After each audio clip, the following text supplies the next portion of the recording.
Good afternoon, everybody.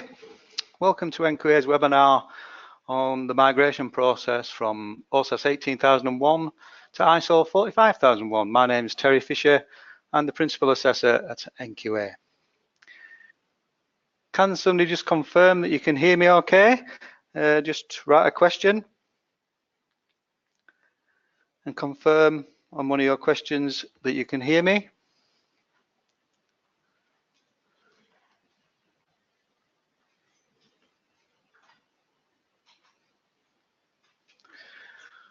Thank you, Kevin, Peter, that's great. Joan, Sarah, brilliant. Thank you very much. Just to confirm that the audio is going out.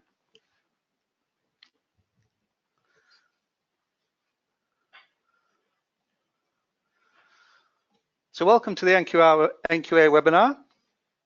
As I say, my name is Terry Fisher. If you've got any questions as we go, if you'd like to type them up, and we'll either answer them as we go or collect one or two questions up on a theme and then answer them as we go throughout the presentation.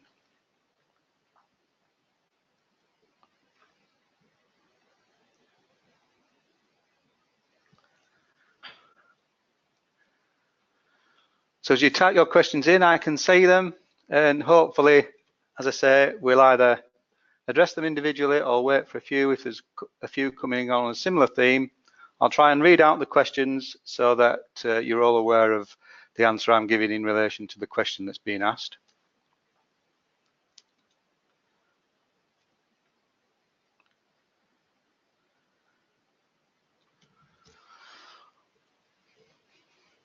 So this afternoon we're going through the implementation of ISO 45001.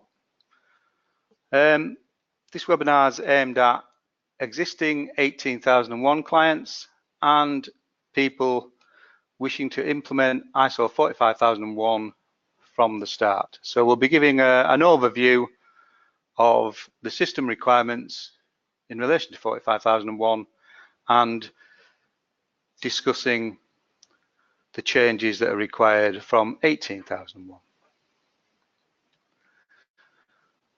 So firstly, why implement 45001? The core improvements that we're aiming to achieve by the implementation of the management system is enhanced risk-based thinking with worker engagement, using a systematic approach against risk management and looking at opportunities, reduce culpability for the organisation, and primarily the protection of workers. We deliberately say workers throughout this webinar, which includes not just employees, but agency workers, contractors, subcontractors, etc., and anybody that may be affected by the work activity. So the word workers is used in 45001 rather than the phrase employees. We're also looking at the implementation of 45001 to demonstrate a proven commitment both in terms of leadership, action and improvement over time.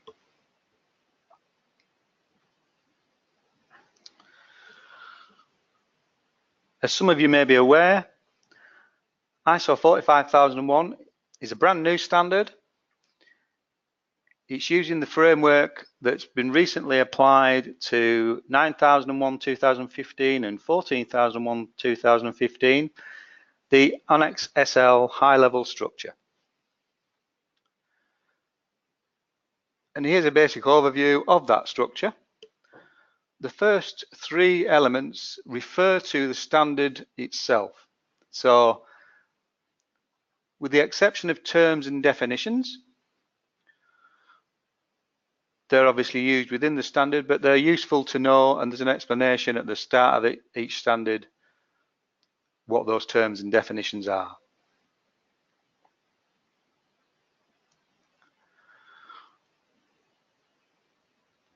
The scope in section 1 refers to the standard requirements for its scope, so it's describing what the standard is setting out to achieve. Section 2 is the normative references. Section 3 is the terms and definitions. The bit that we're interested in from an assessment point of view and for an operational implementation point of view are sections 4 to 10 inclusive, which includes the context of the organisation in section 4, section 5, the leadership and the various requirements for roles, responsibilities, policies, etc.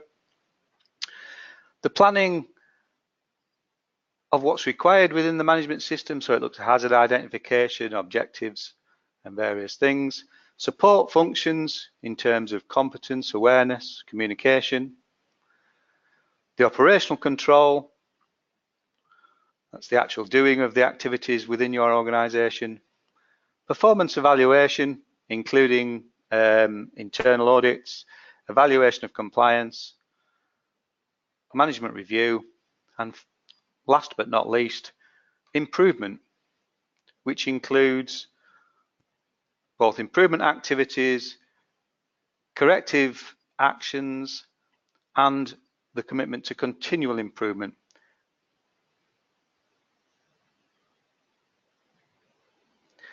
So the structure is very different in 45,001 as compared to 18,001.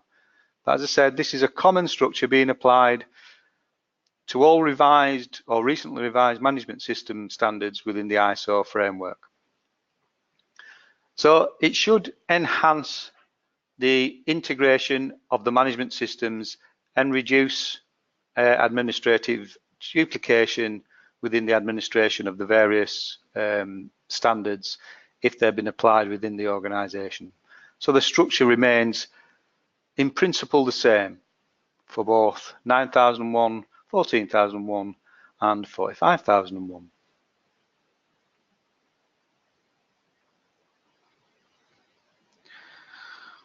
What we're trying to achieve by the implementation of 45,001 is a culture change, improved OHS performance and continual improvement. Section 4 looks at the context of the organisation. So as an overview, we're looking at the external issues that can affect or implement an organisation and affect its capability and influence the way it does things. Obviously, in terms of 45,001, we're looking at occupational health and safety issues and related external issues in relation to that. But within the other management standards, the same principles apply depending on each discipline.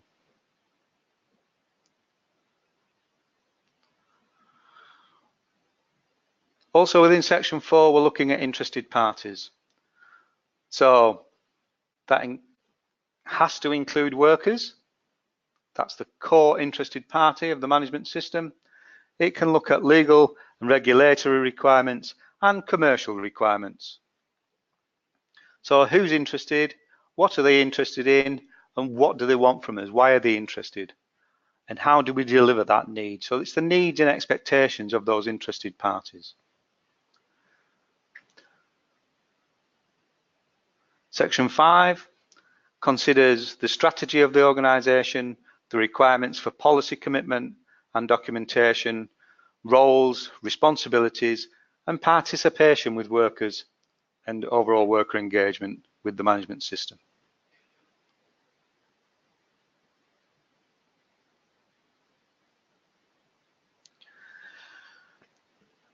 First question has been asked, can we get a copy of the slides afterwards?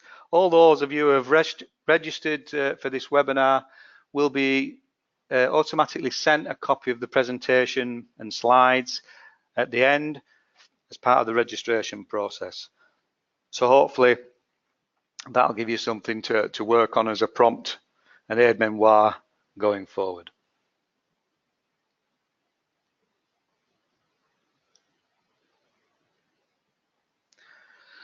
Section 6 looks at hazard identification, risks and opportunities, compliance obligations, so legal and other requirements, and OHS objectives.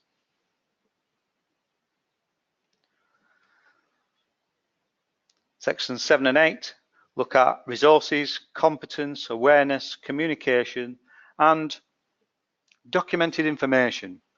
So documented information in the revised standard is a new phrase that's been introduced that covers the traditional control of records, control of documents, etc.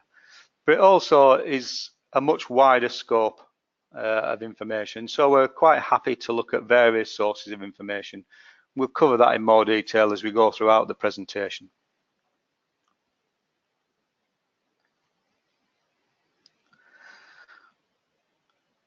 Within section 8, we've got the hierarchy of control, change management, procurement, contractor control, and emergency preparedness.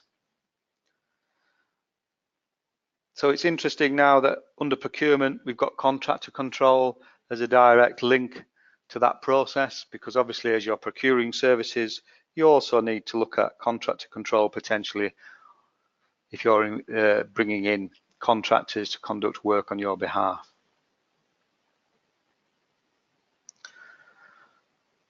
Sections 9 and 10 is the evaluation and improvement activity within the process, internal audit, management review, incident and corrective action, improvement objectives, and the improvement process overall.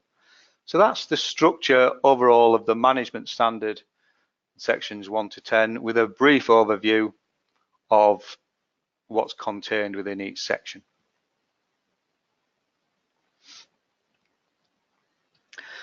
The starting point of the management system, or the OHS management system, is helping you identify, manage, and improve.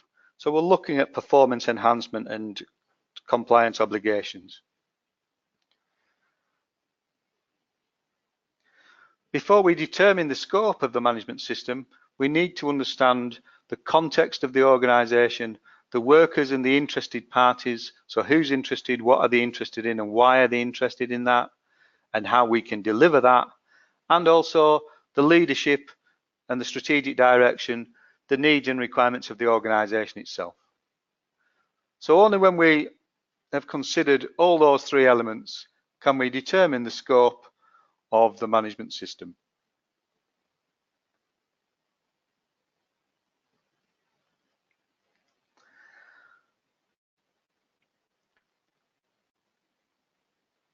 Within the context of the organisation, we need to think about the different contexts, the different types of organisation, how these things vary. The context of the organisation is probably the most dynamic element of the management standard, because this can change at any given point, any time of day. You could get a big order in, things can change, and you say, well, how can that influence the context? Well, if you're a service provider, you get a big order in for your services, you may then have to consider, do we accept the order? Can we provide that? What changes do we need to make? Do we put in additional resources? Do we make additional shifts? Have we got the resources available to be able to deliver it in the time frame, etc.? All these things are routinely considered potentially within an organisation when various demands come in. And then depending on the sector and the type of organisation, they all have a very different context, but it's very important to them. So they all are very individual. A water company, for example, may be a public limited company, which will be very different in the context to a university, which is obviously an educational establishment. And that again could be very different to a food manufacturer, which could be a privately owned limited company and a different structure. That could go down to maybe a potentially smaller family-owned engineering business, which will have a different context again to, let's say, the water company. And every organisation is individual. They may be doing something very similar to somebody else, but I guarantee that every organisation has its own individual needs, requirements, its own skill set, its own culture, its own structure. Some of it may be familiar and similar, but I guarantee you that each organisation is unique, regardless what they're providing or what services they're undertaking.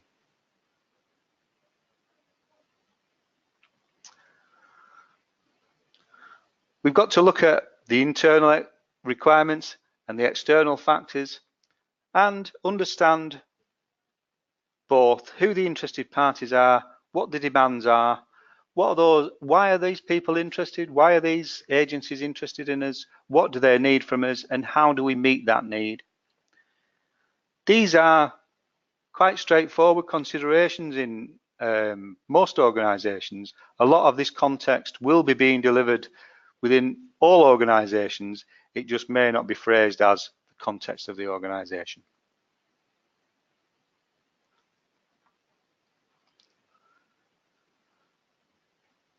So as we look at the clauses within the standard, this is a very new clause in relation to certainly F18. This is an expansion, a completely new clause.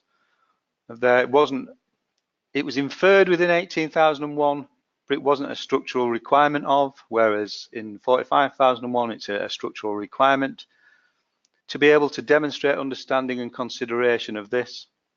So understanding the organisation, its context, what does it do and why does it do it? Understand the needs and expectation of workers as a primary group, because they're the core group that we're out to protect within the management standard for occupational health and safety, and other interested parties. So those could include owners of the business, suppliers of the business, enforcement agencies, insurers. A whole range of interested parties may be applicable in addition to workers and their needs and expectations. So the business needs to consider these and try and meet these as appropriately. And as we've just said, only when you understand those can you then look at the scope of the management system, and the scope needs to be available as documented information within the management system. There's also under 4.4 a general requirement of the system and a commitment to continual improvement and development of the system within section 4.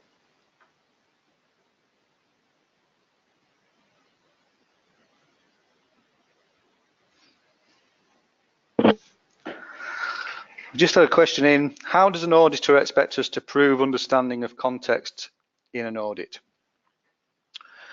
One of the things we will do of all assessments of occupational health and safety management systems, we can talk to the various interested parties or representatives of the interested parties.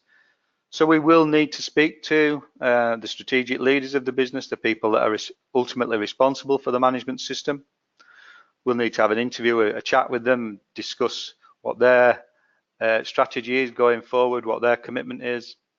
We also need to talk to people in relation to occupational health monitoring. So people involved with that, who's responsible of that within the organisation. And we also need to speak to worker representatives that have a direct responsibility for occupational health and safety. So people that may be union representatives, it could be members of health and safety committees, etc., etc. The context of the organisation can be demonstrated in a number of ways, as I say, via statements and interviews, and then that can be verified as we then go out and check the implementation of the standard and the system requirements actually at operational level and through discussion.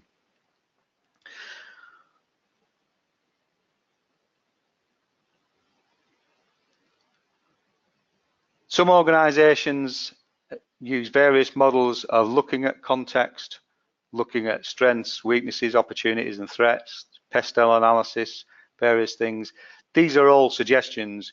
They're not requirements of the standard.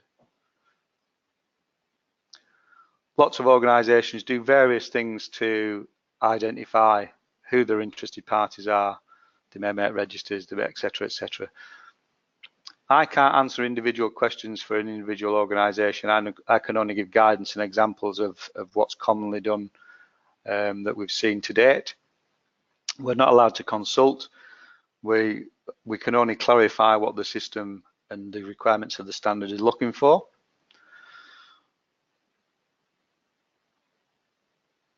So other than the scope, there may not be directly documented information in relation to the needs, expectations of workers, etc.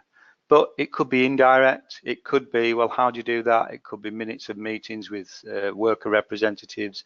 How have you met that need? Have you got the legal requirements? There's a whole range of things that we can look at to confirm the context of the organisation. And it depends on the organisation itself, on what it does to deliver that.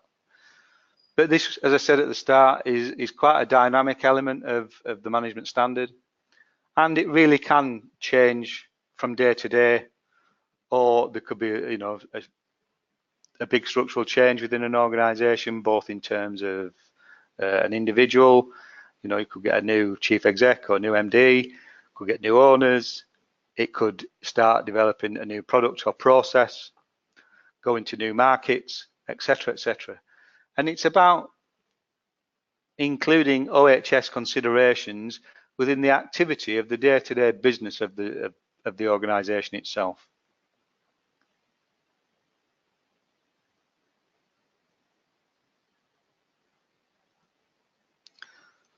So hopefully that's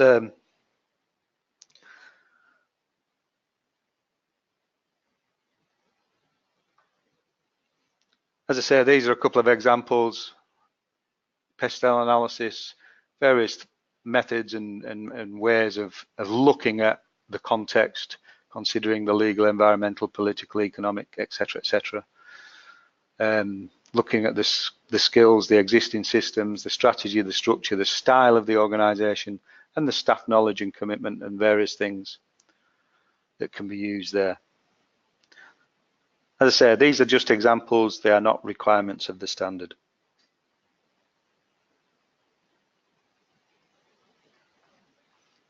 Some examples of interested parties, in addition to workers. So remember, in workers, it's all levels of worker, which does include MDs, directors, etc. Everybody coming to work within the organisation. Contractors, agency. Interested parties can include regulators, can also include customers, visitors, members of the public, suppliers. The list can be quite extensive, but you can see there can be similar provisions in the context of 9001 and 14001. The primary difference there is the workers and looking at people's health and safety.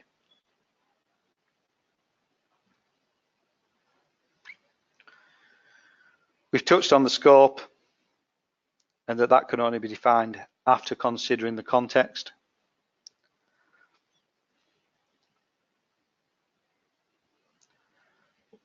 In section 5, this again is an important change. There's been a big change in focus from management. So it's not just about the management of occupational health and safety, it's about the leadership. This is looking at the enhancement of participation and engagement with workers and other interested parties to provide a safe and healthy working conditions within the organisation. And looking at management commitment, not just, oh, well, we've appointed somebody with responsibility and that's their job, etc., and we're too busy running the business to get involved in all this OHS stuff.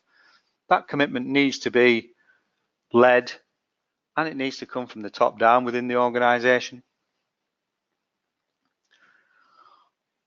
One of the requirements there is looking at the OHS policy, and that must be available as documented information within the management system. Just to give you an overview, the old phrase of preventative and corrective actions is not used within 45001. The whole management system is regarded as a preventative action, so they don't use the phrase preventative action within the management standard of 45001. That doesn't mean to say you don't undertake preventive actions.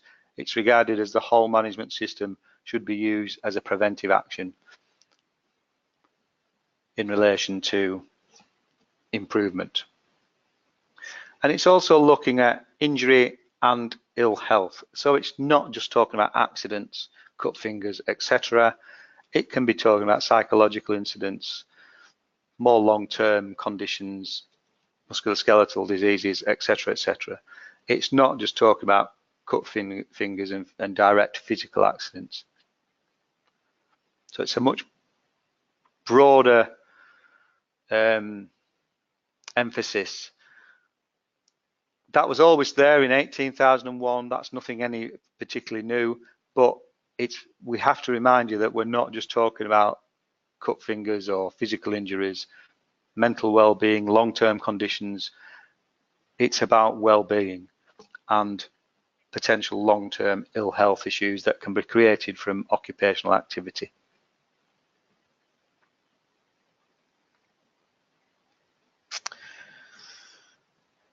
Organisational roles, responsibilities and authorities.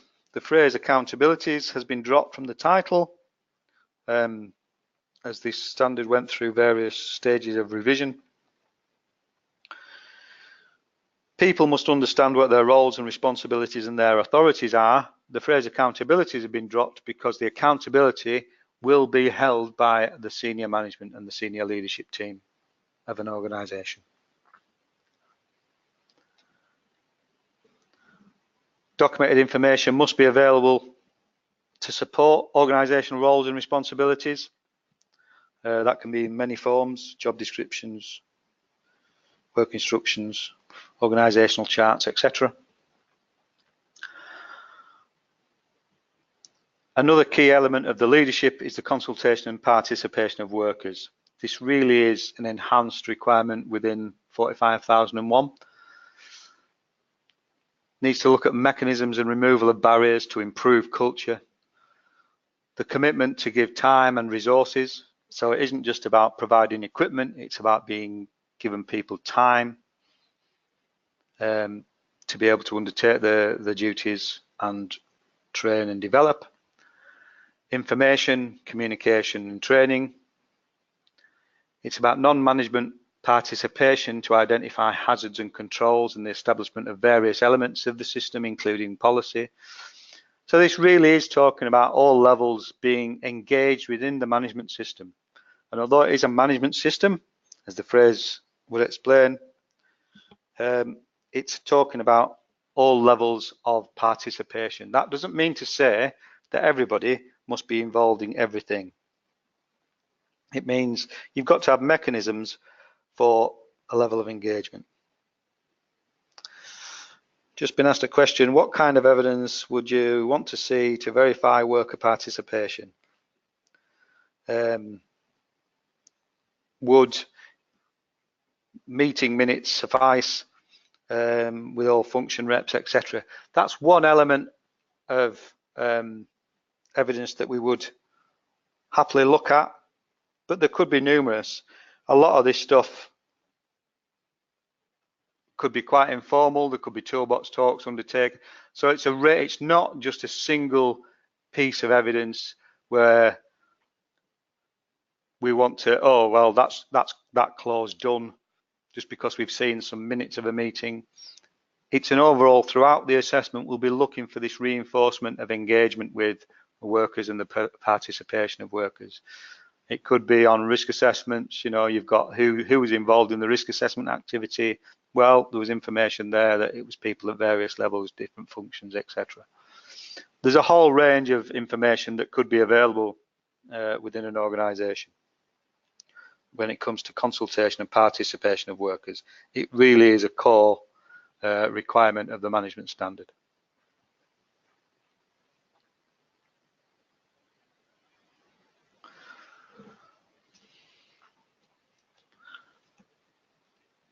Sorry, my laptop keeps jumping to the next thing.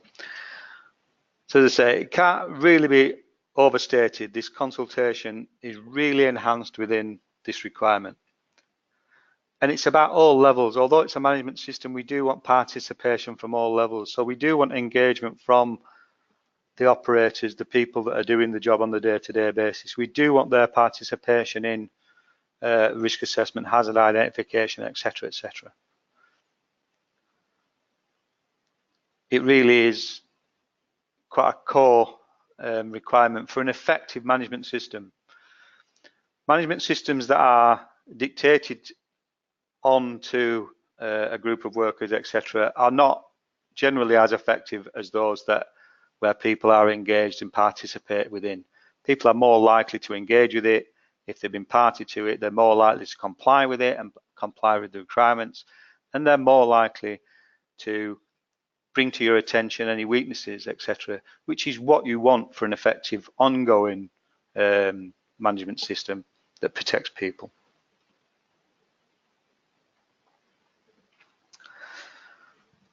Section 6 and to some extent Section 8. Within Section 6, the hierarchy of controls, when you're looking at planning, is adopted for the hierarchy of controls for any hazards that have been identified. A lot of this will already be in place within management systems. Certainly if you've formally got 18001 or you haven't, you probably have some form of risk assessment already in place.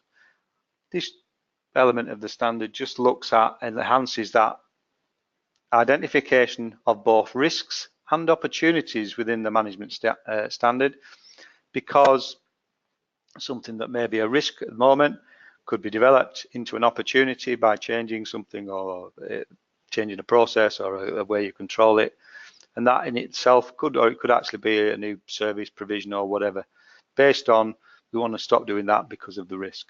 So it's risk and opportunity. It's not always about negative things. We're actually looking at introducing a new service, which is an opportunity for the business. So therefore, we need to consider the hazards that are associated with that implementation, that change.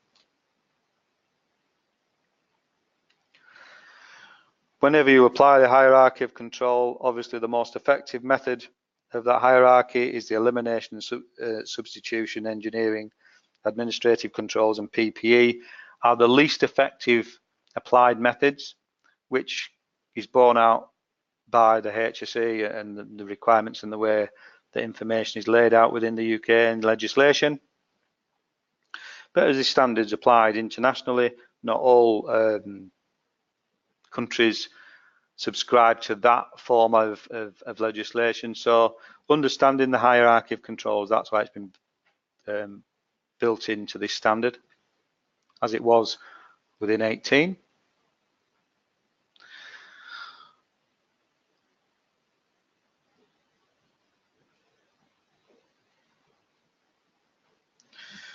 So actions to address risk and opportunities. Hazard identification and risk and assessment of risk and opportunities shall be maintained as documented information within Section 6. You must also define the methodology of how you're assessing the risk, what's required, the information, etc. There's also the determination of legal and other requirements, which is nothing new. It's always been there. In some standards it's called compliance requirements. Within 45001 they've retained the legal and other requirement phrase. So the two phrases are interchangeable.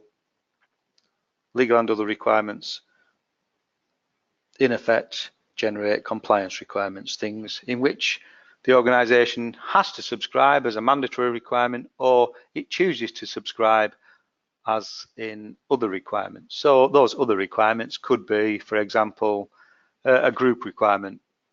You know, the organisation could be part of a group and the group say you must do this in this particular way. So it may not be a statutory obligation, but it's something the organisation needs to subscribe to because of the interested parties and the context of the organisation.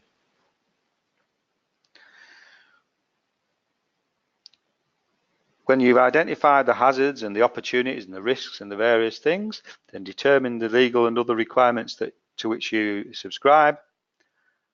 You must plan to take action to address those risks and opportunities.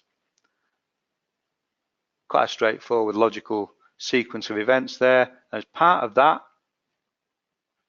you must identify objectives, and the enhancement here is not only objectives, but the plans to achieve them. So in the previous 18001, it was about setting objectives and it talked about programs. There's a specific requirement that's brought out here in relation to the planning of objectives and it then goes into the criteria that must be used to identify the planning of objectives, you know, what you're going to do, how you're going to do it, when you're going to do it by, who's going to be responsible. So it's basically SMART objectives.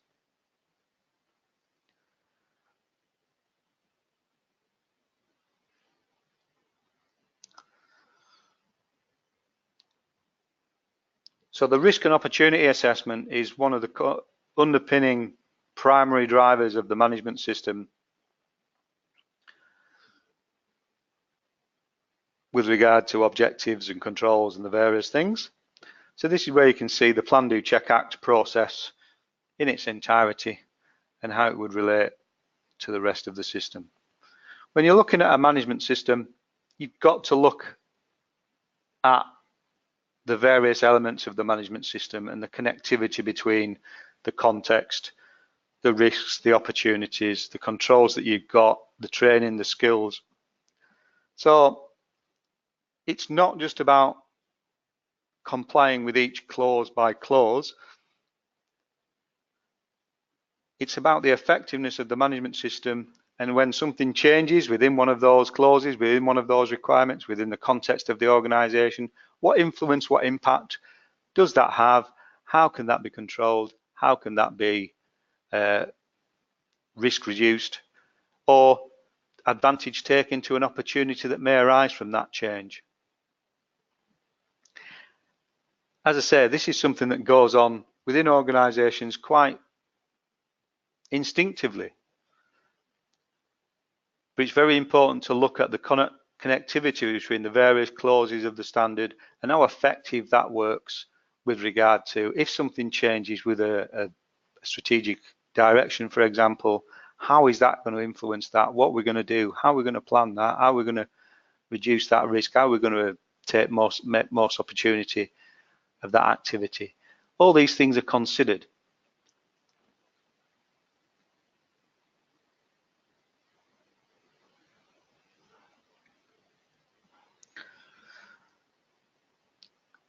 Section 7 looks at the support functions, and there are numerous support functions in most organisations regarding the requirements.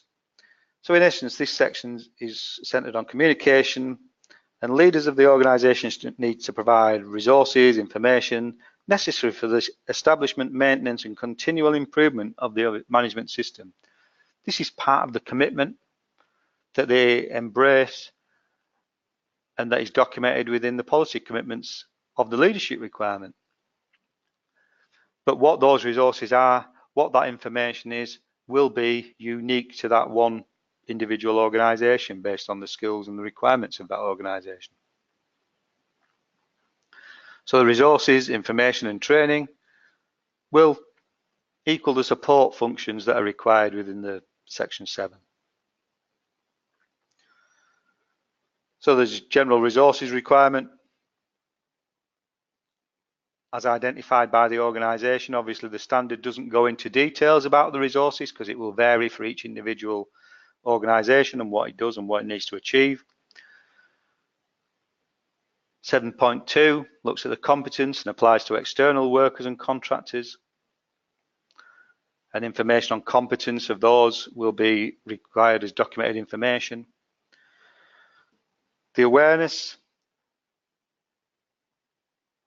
including the ability of workers to remove themselves from situations they consider present an imminent danger or serious threat to life or health, and protecting them from undue consequences for doing so. So people need to understand from a behavioural safety point of view, you value their safety over and above the process controls or the process. People do people things, and a lot of the time it's because they think the process is more important than they are, or they didn't perceive the risk or the hazards that are potentially around us in an operation. So they make mistakes. So people should be encouraged to understand that their safety is more important than the process activity. They need to be able to step back and have the authority to step back and not use that as a means of getting out of doing work or whatever, but if they have a genuine concern, it should feel open.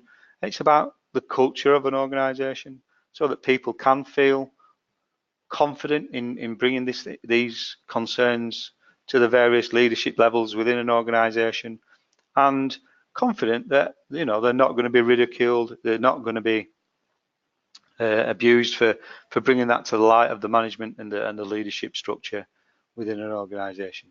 This engagement, this worker participation, as I say, is really important. Communication, the clause in 7.4 is expanded. It needs to include external and internal communications. Various elements shall be recorded and retained as documented information as appropriate. You need to think about what you communicate, how you communicate that. Did the communication achieve what you wanted it to? How do you know? Think about your communication. It really is an important element of OHS systems, certainly in the light of social media and various things. I guarantee if there was a serious incident on your site, the consequences of communication are almost instant. With modern technology, etc., information can be out in the public domain very quickly, and that may not be desirable, and it may not be very pleasant for both the individuals concerned and their friends and family and whatever else. So you need to really think about communication as part of the OHS management system. And the new phrase here is documented information, which again is, as we said at the start, is replacing the control of documents, control of records clauses within the previous standard. Documented information is not just talking about hard copy, paper-based information, even though that still needs to be suitably controlled, but information could be software that controls a process, for example, or software that controls an activity.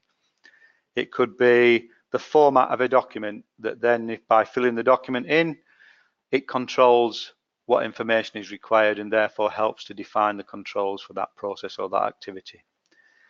Documented information is a very broad term used within the management standard, and both in 9001 and 14001, to look at the controls of information and what is documented and what influence that has on the operational management system.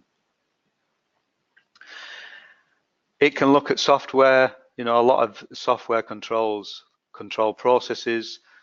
So, for example, if you have an automated process and the software version is 1.1, for example, and somebody then puts in a version software of 1.2, are you still got the same level of control? Does it still react in the same way? Does the process still give you what you had before? Is that controlled, or is that just a casual, oh, we just updated it, somebody downloaded it from there? So documented information can apply to software and multimedia applications, not just hard copy documentation.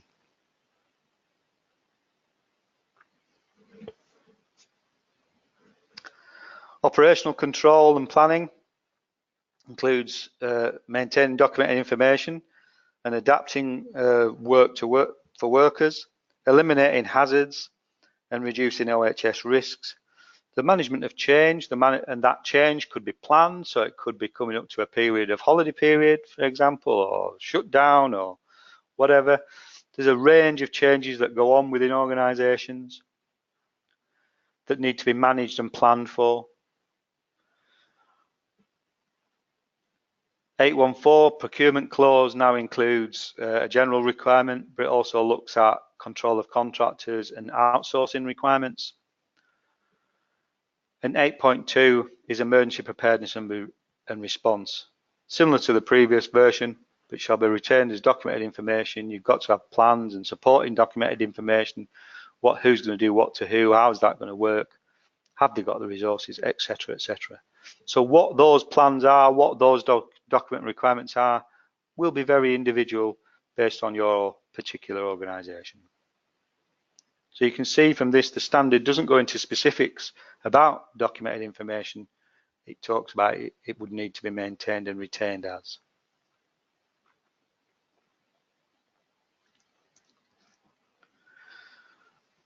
Section 9 is performance evaluation. The monitoring, the measurement, the analysis and performance evaluation of data and information within the management system and within the organisation generally. So it doesn't have to have a prefix of all health and safety data to be important information in relation to the monitoring and measurement of. You know, it could be working hours, it could be hazard reports, it could be a whole range of data and information that the organisation uses to measure and look at performance, analyse the effectiveness of that performance and identify as required where improvements are needed throughout the whole management system. You should look at the OHS management system as a business system, not as something you do as well as just making your widgets or producing that service or going to the office on a day-to-day basis. OHS performance is about everyday activity within the workplace. And it's really important that OHS management is not as seen as a bolt-on to the operation. It needs to be integrated to the normal working practices of the company and the operation and become a natural state and condition.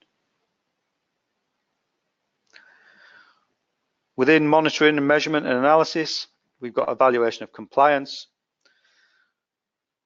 This is an important clause in relation to legal and other requirements because you've identified various legal and other requirements. So the logic then goes on to say, well, you must evaluate the compliance of those. So looking at the frequency of that compliance, how you're going to measure that compliance, what information are you going to look at to see whether it's been effectively implemented. Just having procedures and various things is not a statement of compliance. That's the mechanisms you use to hopefully achieve compliance. You need to confirm that those compliance requirements are actually delivering those compliance needs and those obligations are being met. So that's the evaluation of compliance. Internal audits, very similar to the previous 18,001. Nothing radically changed there, but remember, internal audits are to be risk-based. So it's not just a matter of, oh, well, every Tuesday we do this and every Thursday we do that and every January we do this and every February we do that. It's looking at what's actually going on within the organisation, looking at its performance. You may look at things of a higher risk more frequently than you look at a lower risk activity. And this should be reflected in your internal audit programs throughout the management system. And then management review. Management review again. No great changes in management review requirements. It needs to be retained as documented information. But management review should not be confused with operational review. The management review is looking at the system effectiveness and is the system delivering what needs to be delivered and what was intended to be delivered by the management system overall. You can get operational reviews that may contain elements of the management review, but it's not an operational review per se. It's about looking at the effectiveness of the overall system and saying, well, what changes are, did we deliver our objectives? What changes are we planning for next year? What are we trying to do? Can we meet that? Do we need to change anything? Do we need any more skills? There's a whole range of activities relating to the operation of the management standard, and that's what the management review is about. There's been some wording revision slightly in the phraseology used, but the principles of management review remain. And last but by no means least is the improvement element in section 10. The enhanced performance is a fundamental objective of the management system, and section 10 requires action to achieve this. So we're looking at learning from incidents and non-conformity and taking corrective action, and documenting that corrective action so that we can understand what's gone on, what did we do about it, did that corrective action deliver the benefit that we hoped it would. So there's requirements there with regard to corrective actions and non-conformity and incident management, investigations and the various things. Continual improvement, that's done by enhancing performance, promoting a culture of support, worker participation, communication, and various things can be documented and retained to help demonstrate that, one of them being potentially the fulfillment of objectives, for example. So continual improvement should be a natural outcome of all other elements of the management standard, because if it's been effectively implemented from all the other clauses, continual improvement should be a natural activity.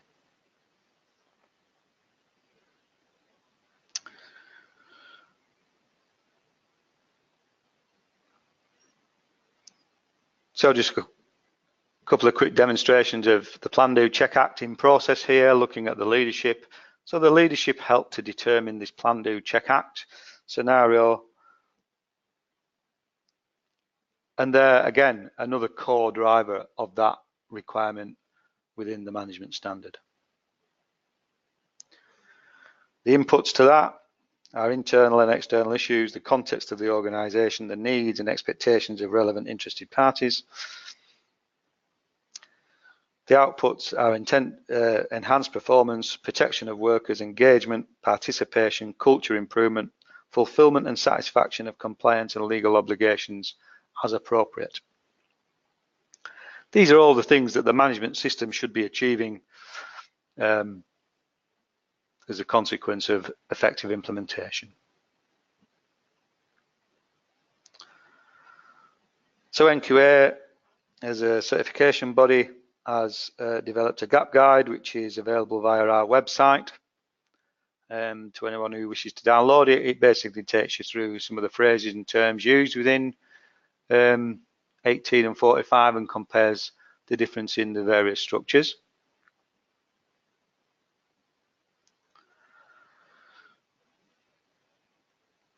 $18,001 as a management standard is still available. 45,001 was published in March of this year. So the migration period will be 3 years, and it's 3 years. So the withdrawal of 18,001 isn't planned until March 2021. Some multi-site large organisations may be in the process of implementing 18,001, and that's still appropriate. And so they can implement that and then progressively migrate as time permits. For smaller organisations, if you're looking to implement a management system, I would say consider implementing 45,001, so then you don't need to go through the migration process. But 18,001 is still a valid and good foundation OHS management standard to be implemented as required.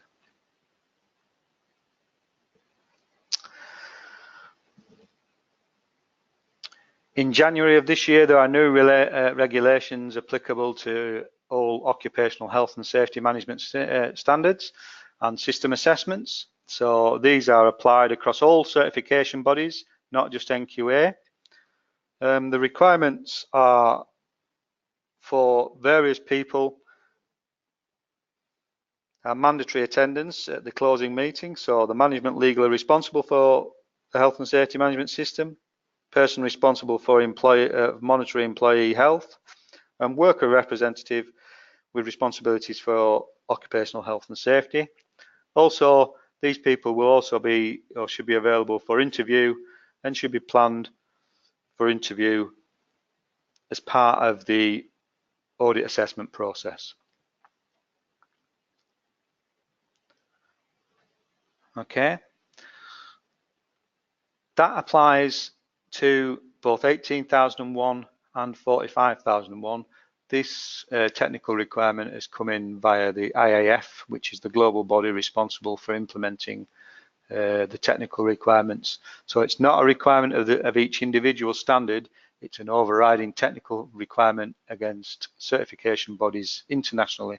So it's not just NQA, this should be applied unilaterally across all UCAS accredited certification bodies within the UK and any other suitable certification bodies that have been accredited internationally. For our existing NQA clients who are looking to migrate their system from 18,001 to 45,001, it is mandatory requirement that they complete a migration gap analysis document prior to the primary assessment. NQA will provide this document once you confirm that you wish to migrate and the timing of your migration, and it will be then available to you via link to your notification process from NQA. So we'll send you that, and that document then must be completed in readiness for your migration visit. In your migration visit, there will be additional time added if your 18,001 standard was a single day, for example, for recertification to 45,001, and a mandatory additional 1 day, minimum 1 day, will be added to the migration certification process as part of that initial migration activity. That again is not coming from NQA as a certification body, this is coming from the IAF. It's to enable that the gap analysis that can be reviewed and suitable and sufficient time is allocated to context and leadership within the new requirements over and above the requirements of 18,001. So it's a mandatory element of additional time that will be added. So the practical tips.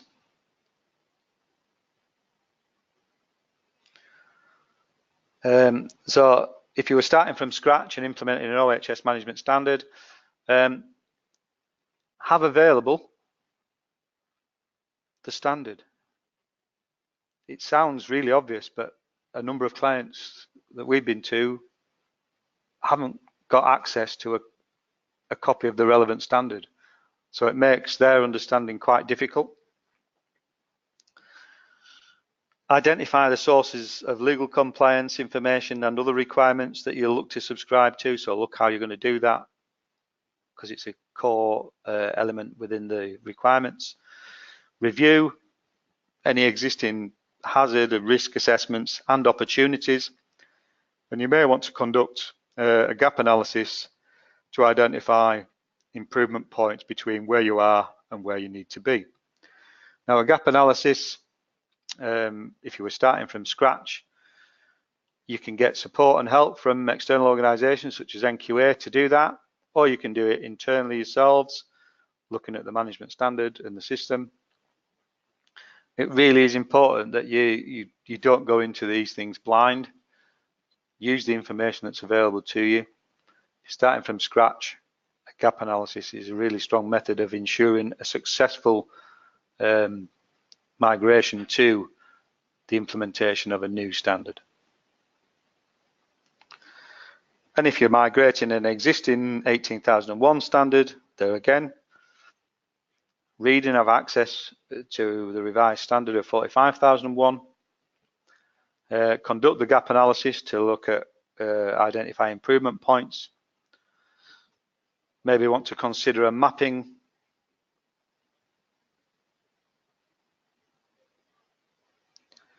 exercise for the management system migration, so you can map where you are and look at the various clauses of the standard, and you can map against that to help you clarify where you are.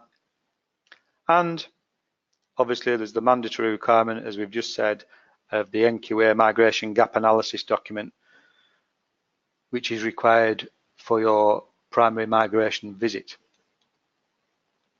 You can also, in addition to that, get NQA or other bodies to undertake an external gap analysis on your behalf.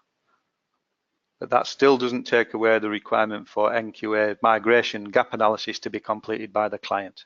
Even if we come in and do a gap analysis, you've still got to do that gap analysis that we provide you with the format for, because that's a mandatory requirement for clients.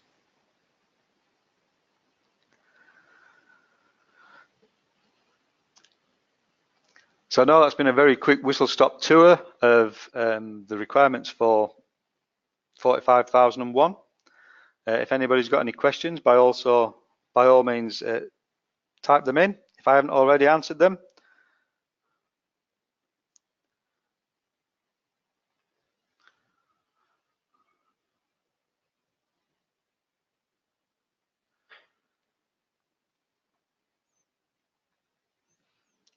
We hope you found the webinar useful, and I know it's been very quick. We've covered quite a lot of points. There's a lot of information there. As I say, all those of you who are registered will be issued with the presentation and information. And this question has just come in.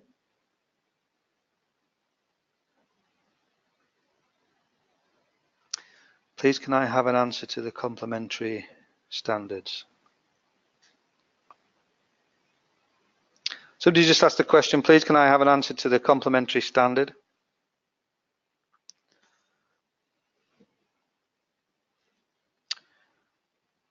I'm not sure what's meant by that complementary standard. Another question is, 2021 is the deadline. Realistically, what should we be aiming for, as we have only just recently renewed our 18,001 in October? Well, there's no reason why you can't let your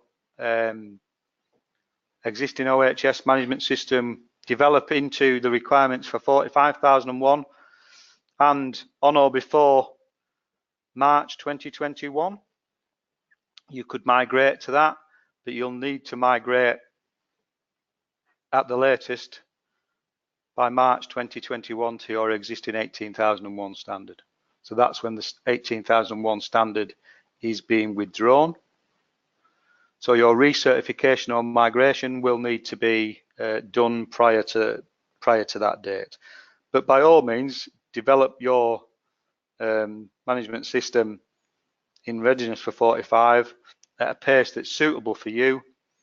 And if you want to go and get the migration done earlier, then by all means just notify the certification body, NQA or whoever, and use that appropriately.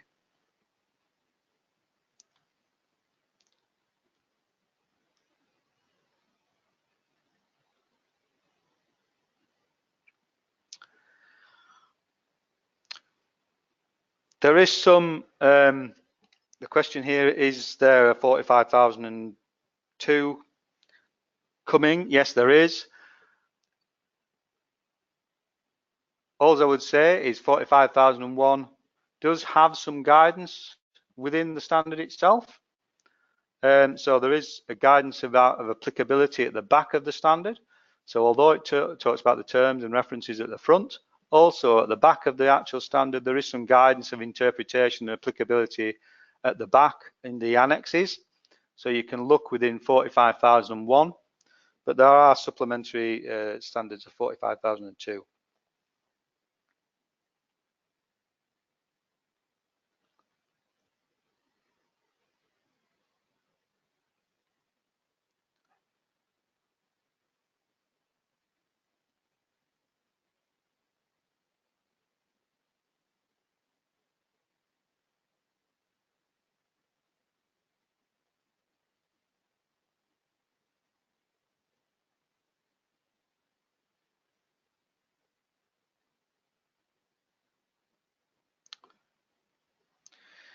Next question that we've got here is, what difference is there between risk and opportunities and hazards and risks?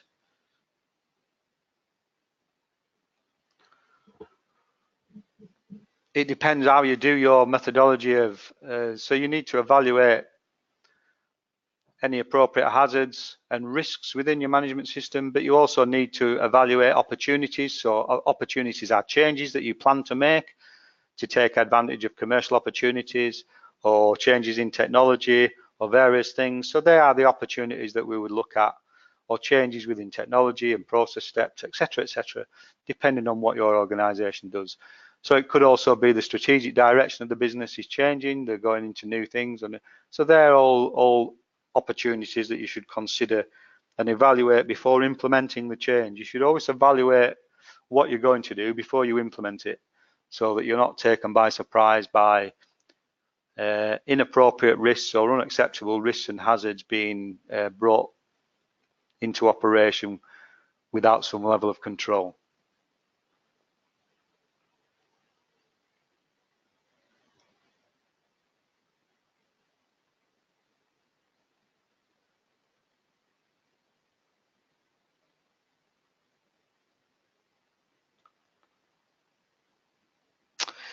The question here is the standard available through the NQA website? No, unfortunately, we don't sell standards at NQA. I would suggest you go to the ISO website and purchase a copy of the relevant standard there. As I say, they are readily available, but they do cost. And there's nothing we don't issue the standard per se.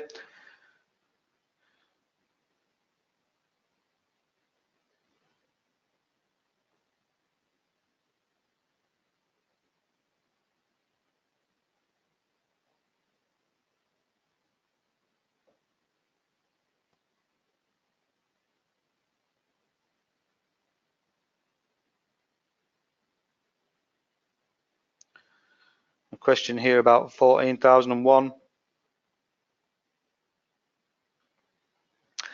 There's a lot of context that is similar to 14,001 in 45. That's not strictly true. One is looking at the environment and 45,001 is looking at people. So the principles of contract may be similar, context may be similar, but the actual application is very different because we're talking about people behavior and interested parties and requirements thereof.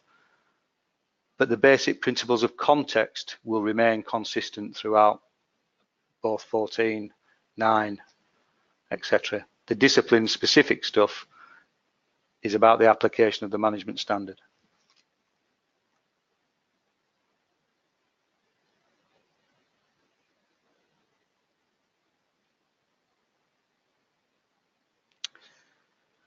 Question here about remote workers.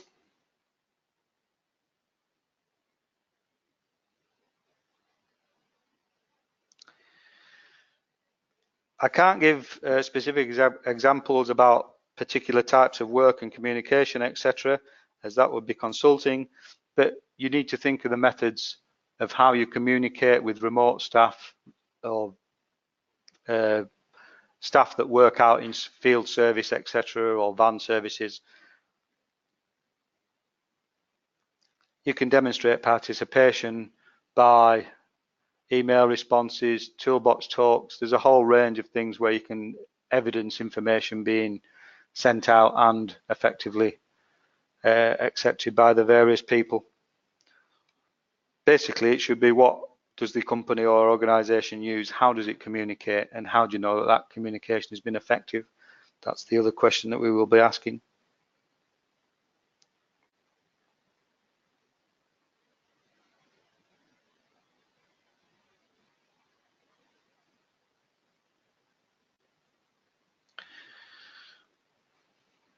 Question here about scope in relation to a transport activity. I can't answer what you need to include in your scope. You need to define how your scope applies to your organization and what wording you would use for your scope of registration, which can be different to your management system scope within your OHS system. Both need to be documented. If you had successful registration to the OHS standard, your scope of registration would be defined on your certificate. Your OHS system scope could be longer and documented within your management system differently, but your scope of registration on your certificate must reflect the coverage that's applied within your management system scope.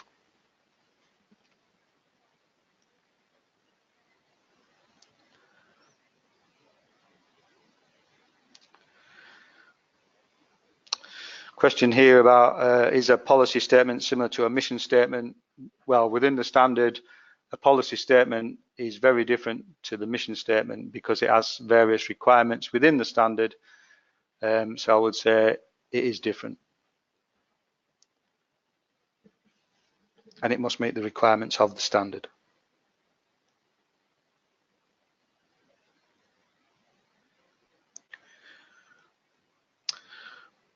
Question here also about documented information.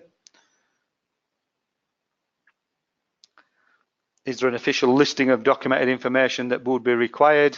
No, but we've got various documents on our website. There's various illustrations and things and examples of the type of information with regard to documented information. It will very much depend on the organisation and the structures, etc.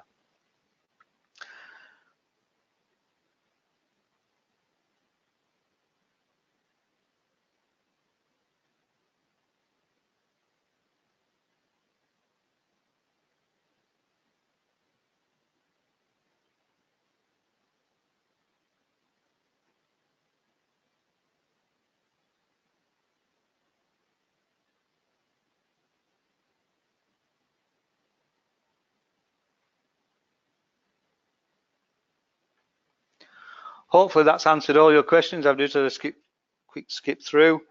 Thank you all very much for your support and listening to the webinar. As I say, the slides will be available to you and we'll be sending them out. Thank you again. If you've got any urgent questions, by all means, email NQA directly if we're already your certification body. And we'll try to endeavour to support you in your migration and your development of your management systems, wherever they be. Thank you all once again. Hope you found it very useful. Cheers.